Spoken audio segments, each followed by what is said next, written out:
सब लोग जो हैं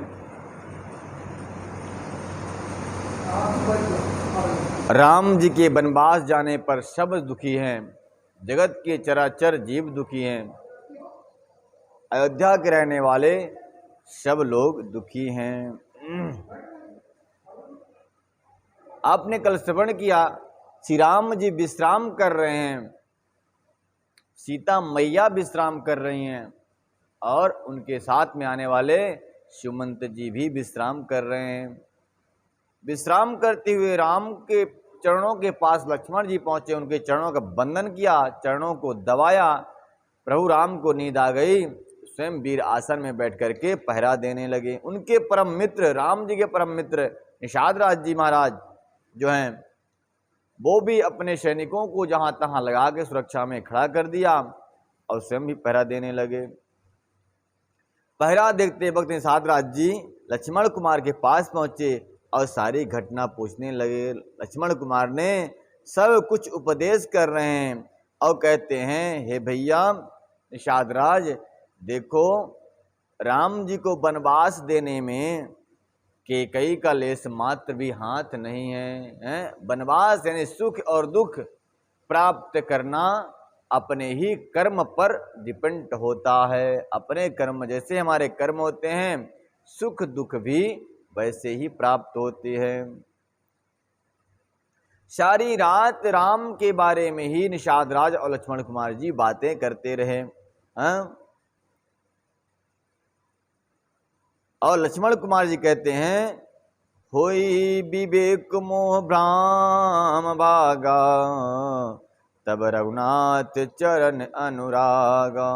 सारी की सारी बातें बता दी। अब कहा कि राम जो हैं, राम को लेस मात्र भी किसी वस्तु को प्राप्त या छिन जाने पर सुख और दुख नहीं होता।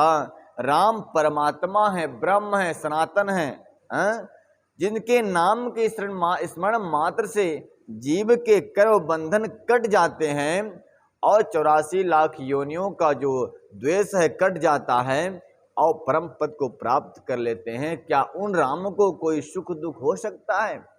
कोई वनवास या महल मिल सकता है?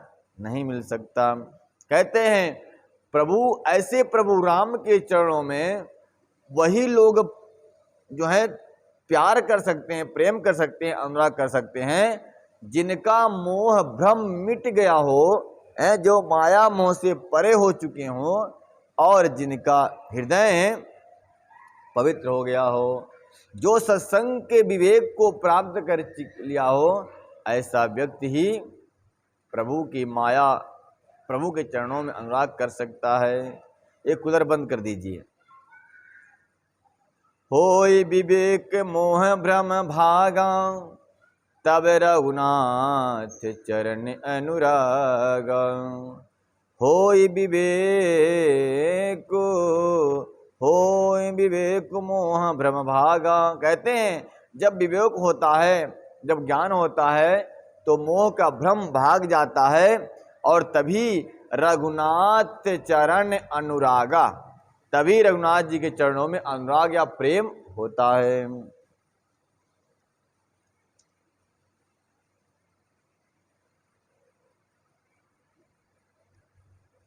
होहि विवेक सखा परम परमारथ एहु, मन क्रम बचन राम पद नेहु। कहते हैं लक्ष्मण कुमार जी, हे सखा निषाद राज, देखो रघुनाथ जी के चरणों में प्रेम करने के लिए मन वचन और कर्म से रघुनाथ जी के चरणों में समर्पित होना पड़ता है और तभी जो है परम श्रेष्ठ पुरुषार्थ की प्राप्ति होती है। और राम जी के चरणों में समस्त जीवों का प्रेम हो जाए, यही जन्म लेने का फल है। जिसने जन्म ले लिया और प्रभु के चरणों में प्रेम नहीं हुआ उसे, उसका जीवन व्यर्थ है। बोल मर्यादा पुरुषोत्तम श्री राम की जय। उसे बंद कर दीजिए। राम ब्रह्म परमार्थ रूपा,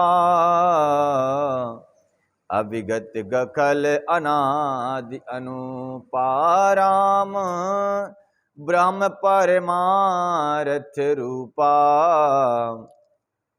अविल अविगत अखल अनादि अनुपा शकल विकार रहित गत भेदा कहि निति नेति नेप रूप ही वेदा। लक्ष्मण कुमार जी और निषाद राज का बड़ा सुंदर सत्संग चल रहा है। राम जी जहाँ साक्षात शयन कर रहे हैं वहीं पे राम की कथा भी लक्ष्मण कुमार जी कह रहे हैं। और बड़े भागशाली कौन? निषाद राज जी कथा श्रवण कर रहे हैं हाथ जोड़कर। और क्या राम लक्ष्मण कहते हैं? लक्ष्मण जी कहते हैं निषाद राम ब्रह्म परमार्थ रूपा। राम साक्षात पूर्ण ब्रह्म परमात्मा है, परम वस्तु परम ब्रह्म है। वे अभिगत जानने में आने वाले नहीं है, जानने योग्य नहीं है। अतः जिनके बारे में जिन्होंने एक इशारे मात्र से समस्त ब्रह्मांड की रचना कर देते हैं, भला बताओ उन्हें कोई जान सकता है क्या? जिनके एक इशारे मात्र से सारा का सारा ब्रह्मांड बनाया गया है, क्या उन्हें कोई वनवास दे सकता है क्या? इस प्रकार से लक्ष्मण जी कहते हैं। और क्या कहते हैं लक्ष्मण जी? सुनिए, कहते हैं कि ये अलग अखल स्थूल दृष्टि से देखने में आने वाले नहीं हैं। स्थूल दृष्टि से कि इस नेत्रों से कोई राम जी को देख ले, उनको समझ ले, उनको पहचान ले, ऐसा होना बड़ा असंभव है। तो क्या करना पड़ेगा?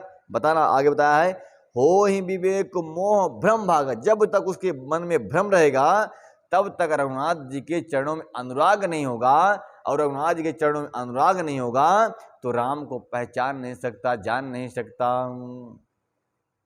तो हे निषादराज सुनो, राम जी को जानने के लिए या वायाव्य दृष्टि नहीं चाहिए। अपने दोनों नेत्रों से देखकर राम को कोई जान नहीं सकता। राम को जानने के लिए तो अंदर की दिव्य दृष्टि चाहिए।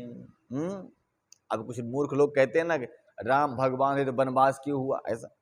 तो उन मूर्खों के जानना चाहिए जो कह रहे हैं राम भगवान है तो वनवास कैसे हुआ। अरे राम ही तो सब कुछ कर रहे हैं, राम ही अपनी लीला कर रहे हैं अपने भक्तों को रिझाने के लिए। इस बात को जानने के लिए उन भक्तों को, उन लोगों को चाहिए खूब घनन सत्संग करके अपने मन और जीवन को पवित्र करें, तब राम जी कथा और राम जी उनको समझ में आ जाएंगे। सकल विकार रहित गति भेदा।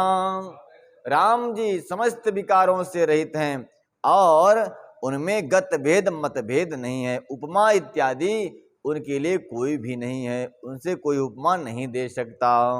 और ने कही नित्य नित्य रूप ही वेदा। वेद पुराण उन्हीं राम के बारे में नेति नेत कह करके वर्णन करते हैं और अंत में उन्हीं के चरणों में साष्टांग होकर के बैठ जाते हैं। भगत भूमि भू सुर सुरभि सुरहित लाग कृपाल करत चरित धरि मनुज तन सुनत मिटाहि जग जाल। बड़ा सुंदर बात श्री लक्ष्मण कुमार जी कहते हैं कि कहीं राम भगत भूसुर सुरभ सुरहित लाग कृपाल। भगवान काहे के लिए आए हैं? बोले सुरहित लाग कृपाल, देवताओं के कल्याण करने के लिए। धरती सुरभ मतलब होता है गाय, गाय के कल्याण के लिए। भूसुर ब्राह्मणों के कल्याण के लिए, भूमि के कल्याण के लिए और भक्ति बढ़ाने के लिए राम जी आए हुए हैं। देखिए भगत मतलब भक्त, भगत भूमि मतलब धरती। धरती आक्रांत हो रही थी, धरती ने प्रार्थना किया ब्रह्मा जी बचाओ, ये पापी बहुत परेशान कर रहा है, अत्याचार कर रहा है। तो भक्त को जब अधर्म होता है तो कुछ लोग हैं धरती पर जिनको तकलीफ होता है। किसको किसको? पहले भक्त को तकलीफ होता है। अधर्म होगा, भक्त पूजा नहीं कर पाएगा। कोई ना कोई अड़ंग लगाए, क्यों जा रहे पूजा करने, क्यों टीका लगाते हो, तुम तो आजकल बहुत महात्मा बन रहे हो, ऐसा लोग बोल देते हैं। पाखंडी लोग जो ना, दुर्ज नास्तिक लोग, अरे विजय भैया बहुत टीका लगा रहे हो, आजकल पंडित जी के साथ भ्रमण कर रहे हो तुम, क्या बात है। तो भगत को पहले दुख होता है, फिर किसको दुख होता है? जब भक्त का अपमान हुआ तब धरती माता को भी दुखी हो जाता है कि मेरे ऊपर भक्ति करने वाला व्यक्ति, करोड़ों पापियों के भार को धरती माता जब आक्रांत होती हैं, करोड़ों पापियों के जब भार से आक्रांत होती हैं, तब कोई एक भक्त जब उन पर उनका चरणों से स्पर्श करता है, सो उनका भार जो है हल्का हो जाता है। तो जब भक्त का अपमान होता है, धरती माता भी दुखी हो जाती हैं। जब धरती माता दुखी होती हैं, तो भूसुर ब्राह्मण भी दुखी हो जाते हैं। जब ब्राह्मण दुखी होते हैं, फिर गौ भी दुखी हो जाती है, और गौ जब दुखी होती है तो सुरहित लागी कृपाल, तो देवता भी दुखी हो जाते हैं। सुर मतलब देवता, सुर मतलब गाय, भूसुर मतलब ब्राह्मण, भूमि मतलब जमीन धरती, और भक्त मतलब भक्त हैं। तो जब ये सब दुखी होते हैं, तब इनके हित के लिए लागी कृपाल, ऐप कृपा करने वाले भगवान आते हैं। फिर क्या करते हैं, करते चरित धरि मनुज तनु, सुनत मिटहि जंजाल। कहते हैं प्रभु इन्हीं कल्याण के लिए आते हैं और अपना दिव्य चरित्र करते हैं, और उन चरित्र को करने के लिए वह धारी मनुज तन, मनुष्य का तन धारण करते हैं। और जिसको तन धारण करके जो चरित्र करते हैं, उन्हीं चरित्र को सुन सुन करके संसार के भक्तों का, लोगों का जगत जाल मिट जाता है। जंजाल समझते हैं ना, इधर फंसा उधर फंसा मन, ये करूं कि वो करूं, मैं क्या करूं। इन जंजाल में जो उसका मन फंसा हुआ है, वहां से उसको शांति मिल जाती है। 1 घंटा सत्संग कर लेता है तो उसके मन में समाधान होता, शांति होती है कि चलो जो प्राप्त है वही पर्याप्त है। अगर ना माने, मान लीजिए कि मान ले आज बहुत धंधा कम हुआ, सिर्फ माथा पड़ के महाराज क्या करूं, बिल बढ़ रही है, बिल नौकरों को देना है, सब कुछ करना है, अब क्या करूं। बेचारा आया घर में इसी चिंता में, भोजन नहीं किया। अब भोजन नहीं करके बताइए, 2 घाटा, एक तो उधर धंधा बराबर नहीं हुआ, दूसरा इधर खाना नहीं खा के बीमार पड़ जाएगा, बीमार पड़ेगा तो पैसा और जाएगा। तो भागवत कथा सुनने से, राम सत्संग करने मात्र से जो हानि लाभ है, उसका व्यक्ति जो है चिंता नहीं करता, और चिंता नहीं करता तो वह सुखी रहता है। और जो सुखी रहता है तो वह उसका जीवन, उसका तन मन सब जो है आरोग्यता से परिपूर्ण रहता है, समाधान से रहता है, तृप्त रहता है। तो उसका मन विचलित नहीं होता, और मन विचलित न होने से निश्चित रूप से उसका जीवन सुखी रहता है। कब सुखी रहता है?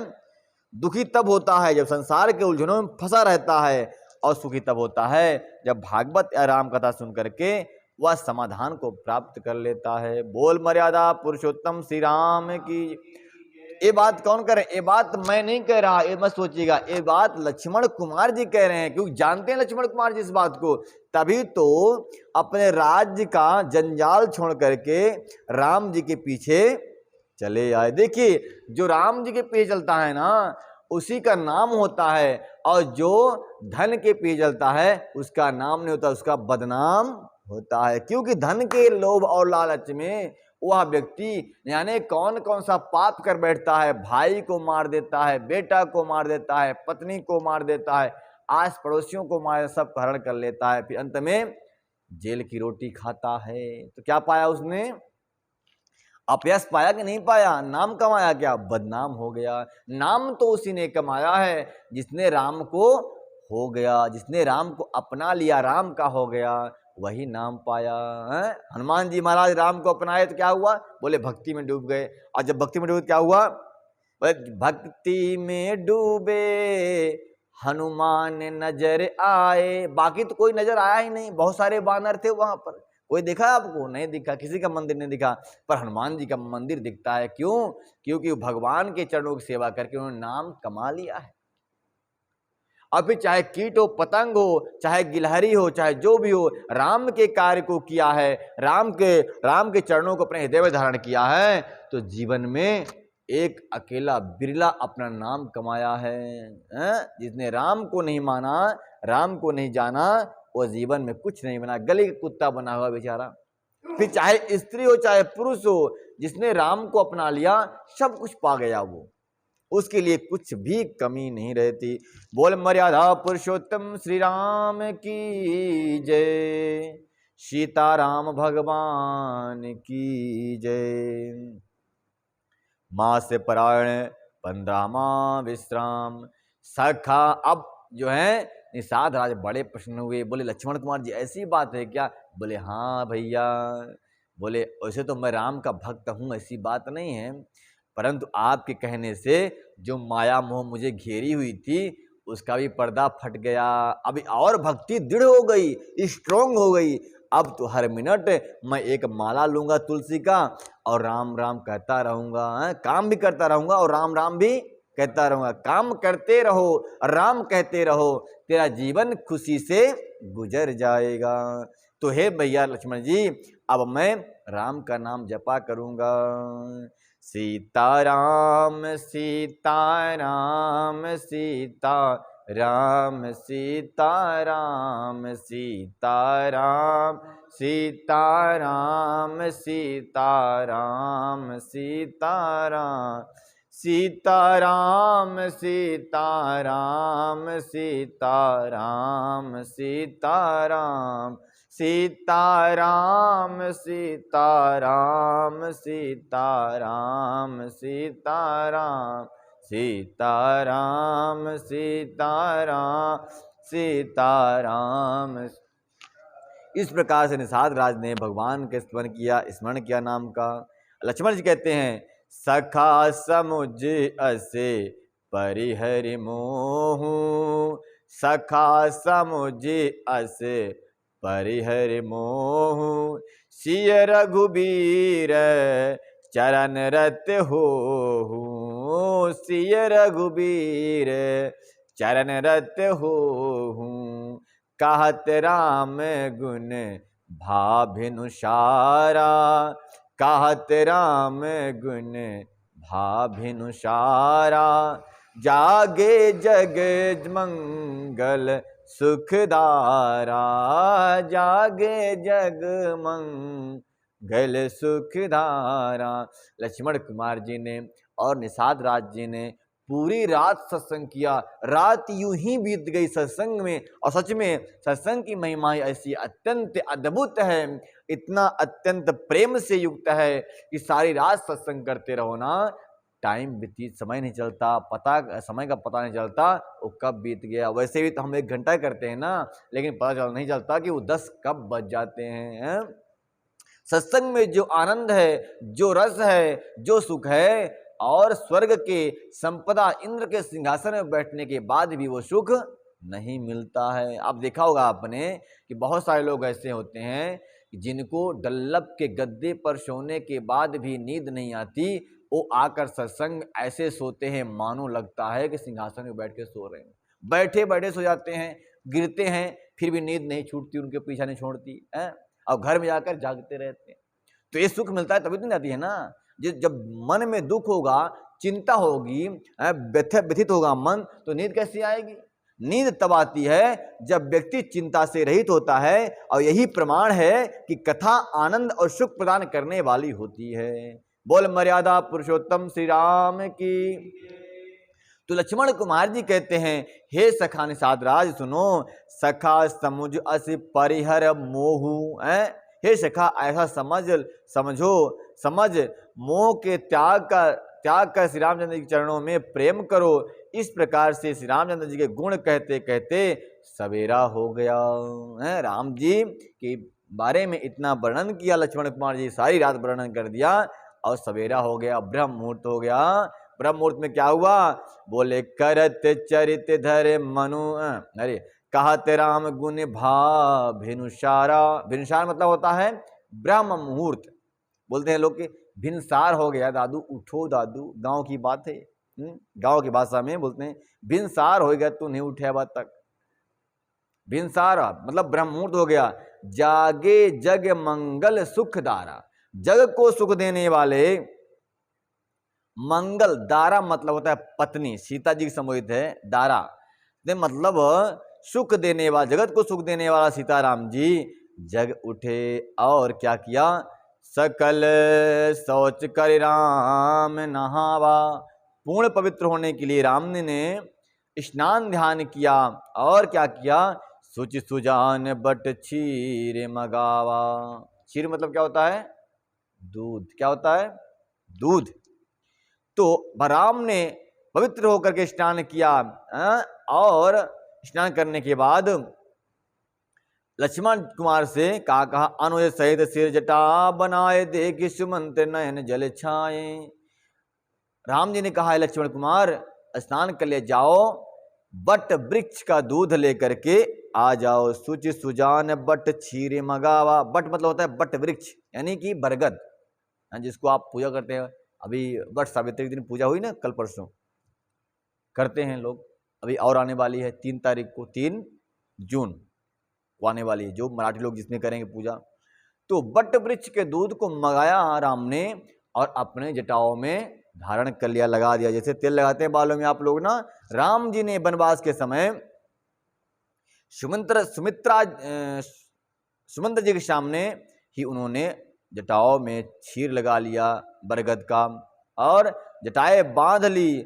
और राम ने इसके बाद ऐसी दशा को देख करके उनके प्रिय पिता के समान सुमंत्र जी मंत्री जो हैं उन्होंने देखा तो बड़ा ही उनके दुख हुआ कि राम जी जिनके सुनहले बाल, रेशमी बाल हवाओं में लहराते थे, आज वही बाल दूध के पड़ने से सब बध गए, आपस में लिपट गए, इतने सारे बाल एक हो गए।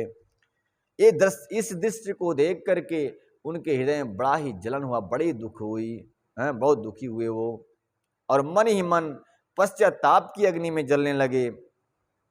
इसमें गोस्वामी जी वर्णन करते हैं कि हृदय दाहु अति बदन मलिना, कह कर जोर बचन अति दीना, नाथ कहो अस को चल नाथा, लहरत जाहू राम के साथा।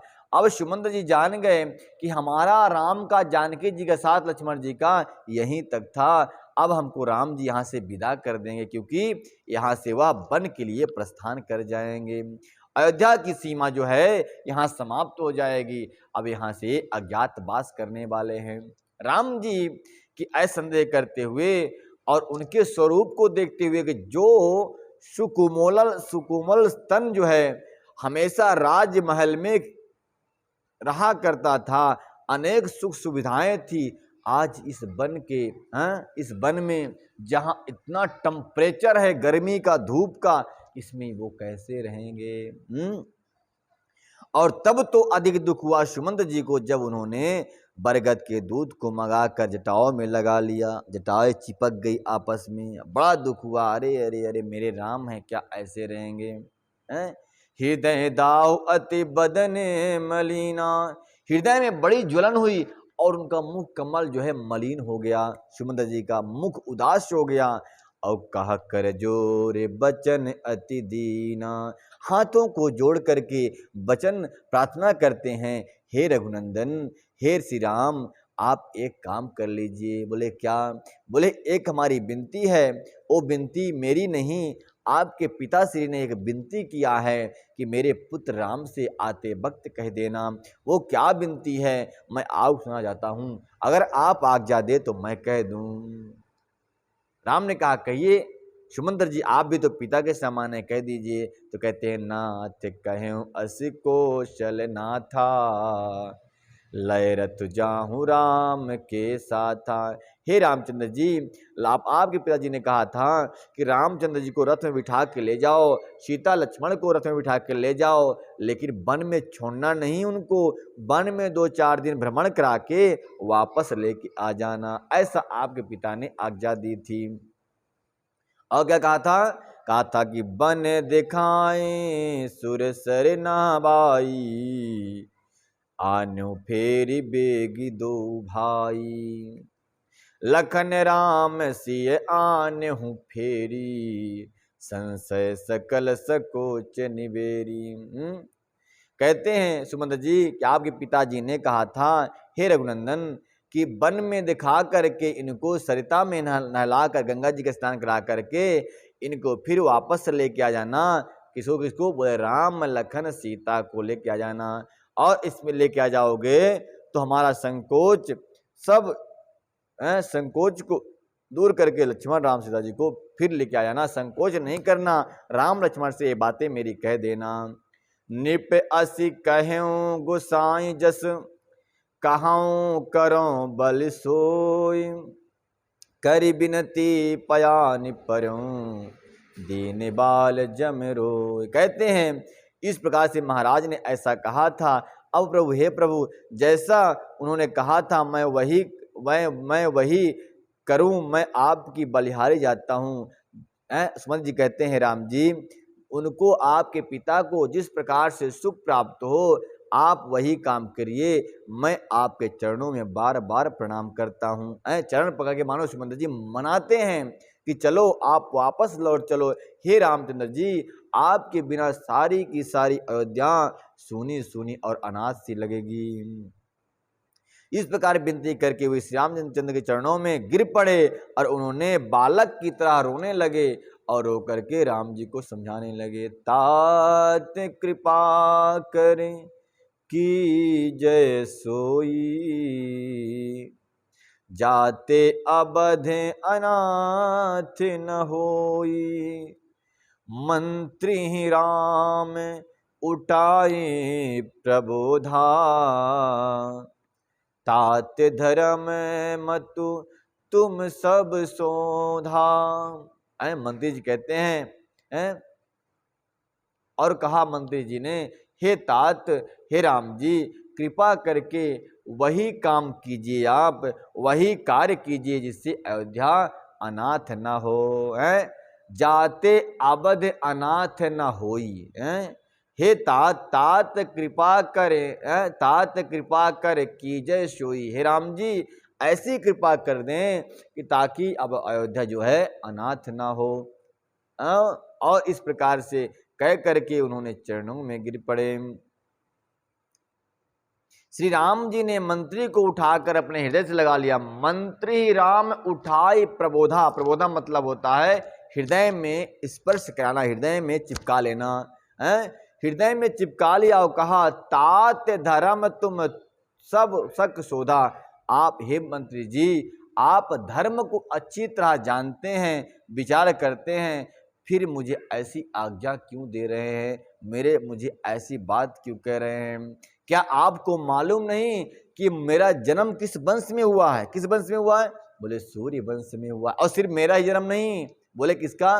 बोले शिवी का जन्म उसी सूर्य वंश में हुआ है। शिवी बड़े त्यागी थे, उन्होंने सब कुछ त्याग दिया अपने वचन रखने के लिए। और दधीच जी महाराज की बात ही मत कहो, उन्होंने तो अपना तन ही त्याग दिया। जिन देते जी दान कर दिया दधीच जी ने अपने तन को, और उनके तन से वज्र बना, धनुष बना, तब जाके संसार कल्याण हुआ। और इनकी बात छोड़ दो, राजा हरिश्चंद्र ने अपने गुरु को वचन देने के बाद, गुरु ने कह दिया कि मेरा वचन क्या है। उनके हरिश्चंद्र गुरु जी कौन थे? विश्वामित्र जी। विश्वामित्र जी ने एक बार जाकर कहा कि हे हरिश्चंद्र, एक काम करो। बोले क्या? बोले मुझे यज्ञ करना है, आप मुझे धन दे दो, यज्ञ करने के लिए धन दे दो और मैं यज्ञ करूंगा। हरिश्चंद्र ने कहा ठीक है, गुरु पर मांग ली, जो मांगिए जितना लेना है धन। बोले अभी वो धन अपने पास रखो आप, इसके बाद मैं ले लूंगा।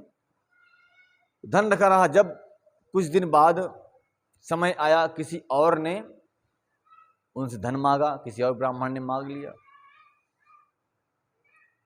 तो ये सारा का सारा धन देने के लिए तैयार हो गए। जितना मेरे कोष में धन है सब ले लो तुम।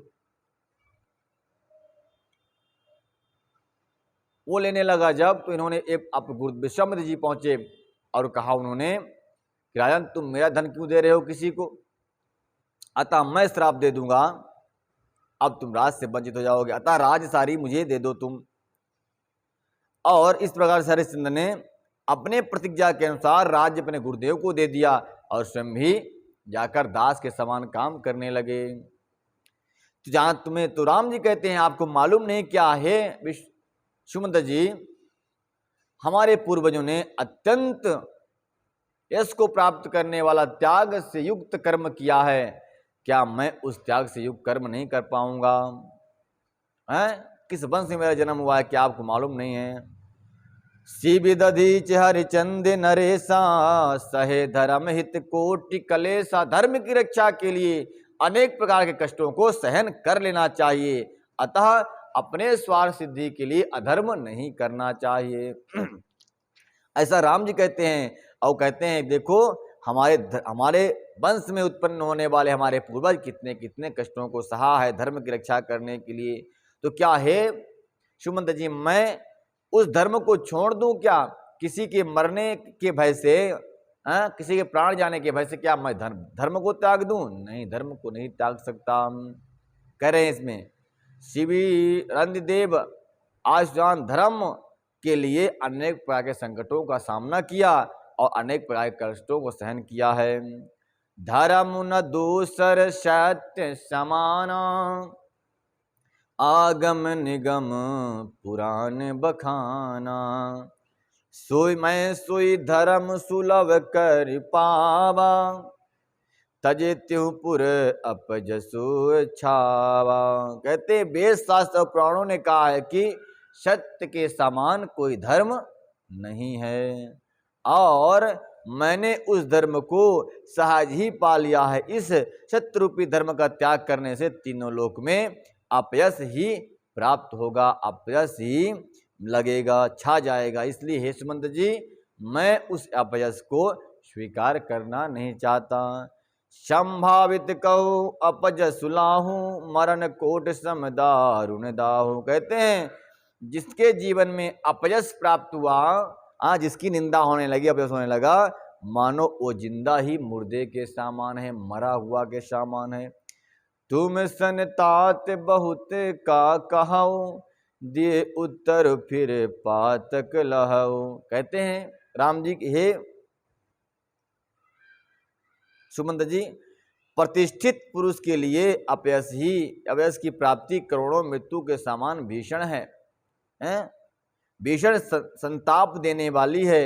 हे तात, मैं आपसे अधिक क्या कहूँ, लौट कर उत्तर देने में भी पाप ही लगना है। यानी आप मुझसे श्रेष्ठ हैं, पिता के समान हैं। पहले के पुत्र क्या करते थे, अपने पिता को उत्तर नहीं देते थे। उत्तर मतलब पिता ने डांट दिया, फटकार दिया, जो कह दिया सत्य है कि असत्य है, धर्म है कि अधर्म है, इस पर विवेचना नहीं करते थे। और सच्चे पुत्र का कर्तव्य यही है कि हाथ जोड़कर पिता की आज्ञा को मान लेना, फिर इस बात पर विचार नहीं करना चाहिए कि पिताजी सही कह रहे हैं गलत कह रहे हैं। सच्चे पुत्र कर्तव्य है। अभी क्या कहना भाई, पुत्र नाम मात्र के होते हैं। परशुराम ने अपनी पिता की आज्ञा से अपनी माता की गर्दन उड़ा दिया था। इतने पितृ भक्त थे और पिता के प्रभाव को जानते थे। तो ऐसे पुत्र हुआ करते थे। आज के पुत्र तो बात बाद में करेंगे, पहले कमेंट पहले कर देंगे, काहे के लिए ऐसा कर रहे हो, क्यों कर रहे हो, समझते बात। तो इसमें कह रहे हैं कि हे सुमंत जी, आप मेरे पिता के समान है, आपके वाक्यों का उत्तर मैं दे रहा हूं, इसमें हमको पाप लगेगा, इसलिए हाथ जोड़ता हूं, आप कोई प्रश्न ना करें मुझसे। पितु पद गही कही कोटिनति विनय करहूं कर जो। राम जी कहते हैं कि हे सुमंत जी, आप मेरे पिता के समान है, पिता की गति को प्राप्त हुए हैं आप, हैं? पितु पद गत कही गति कोटिनति विनय करहूं कर जोर। चिंता कवन बात के तात कहूं जन मोर। कि आप जाकर पिताजी के चरणों पकड़ लेना, करोड़ों नमस्कार के साथ हाथ जोड़कर विनती करना करिएगा कि हे तात, मैं आप मेरी कमी की बात, आप मेरी किसी प्रकार की चिंता ना करें, हर प्रकार से मैं वन में सुखी ही हूँ, सुखी रहूंगा। इस प्रकार जाकर के आप मेरे पिताजी से कह दीजिएगा। तब जय सुमंत जी दूसरी बात कहते हैं, क्या कहते हैं, तुम पुनि पितु सम अतिहित मोरे विनती करहूं तात कर जो। राम ने हाथ जोड़ लिया, कहा आप मेरे लिए पिता के समान पूजनीय हैं। सब विधि सोई कर्तव्य तुम्हारे दुख न पाव पित सोच हमारे। राम जी कहते हैं समझाते हुए कि हे सुमंत जी, आप मेरे लिए पिता के समान ही पूजमान हैं, लेकिन आपको एक काम करना है कि सब विधि वही कर्तव्य वही काम करना है जिससे मेरे पिता को सोच न हो, दुख न हो और समाधान मिले, संतुष्टि मिले। ऐसा जाकर यहाँ से वो काम करना है। सुनि रघुनाथ सचिव संवादु, भयहु परिजन विकल विषान साधु। पुनि कछु लखन कही कटुबानी, प्रभु बरजे बड़ अनुचित जानी। प्रभु बरजे कछु अनुचित जानी। ये सब राम जी का और सुमंत्र जी के संवाद को सुनकर के उनके पास में खड़ा हुआ निषाद राज बड़ा ही दुखी हुआ। दुख से आक्रांत होकर के बड़ा ही अचेत सा हो गया। इसी मध्य में लक्ष्मण कुमार जी ने कुछ कटु वचन अपने पिता के लिए कहा, परंतु प्रभु ने लक्ष्मण कुमार को मना कर दिया कि ऐसा अनुचित वचन नहीं कहना चाहिए। सकुचे राम निज शपथ दिवाई, लखन संदेश कहूं जन जाई। सुमंत्र जी राम ने कहा कि हे सुमंत्र जी, आप घर में जाकर, अयोध्या में जाकर लक्ष्मण कुमार जी ने जो वचन कहे हैं उस वचन को जाकर मत कह देना। अब वचन क्या कहे हैं तुलसीदास जी ने यहाँ पर नहीं लिखा है, परंतु कुछ अटपटी बात कही होगी इन्होंने, लक्ष्मण कुमार ही हैं, इन्होंने कह दिया वो खरी खोटी बोलने वाले, सत्य बोलने वाले लक्ष्मण कुमार जी काहे को डरे, बोल दिया होगा। पर कहा उन्होंने नहीं जाकर वहां ये बात मत करना, नहीं तो पिताजी को दुख होगा। न तरु निपट कहा सुमंत्र पुण्य भूप संदेशु, सही न सके सिय विपिन कलेशु। फिर इसके बाद हाथ जोड़ करके सुमंत्र जी ने राम से हाथ जोड़ा और कहा कि हे राम जी, आप तो नहीं जा रहे हैं, कोई बात नहीं, पर सीता जी जो हैं तब वन का दुख सहन नहीं कर पाएंगी, इसलिए इन्हीं को भेज दो। जब इतनी बात कही सुमंत्र जी ने तो सीता जी बड़ी ही मूर्छित सी अवस्था में हो गई। और सीता जी ने क्या कहा ये हम आपको कल बताएंगे। तब तक के लिए जय जय श्री राधे श्याम।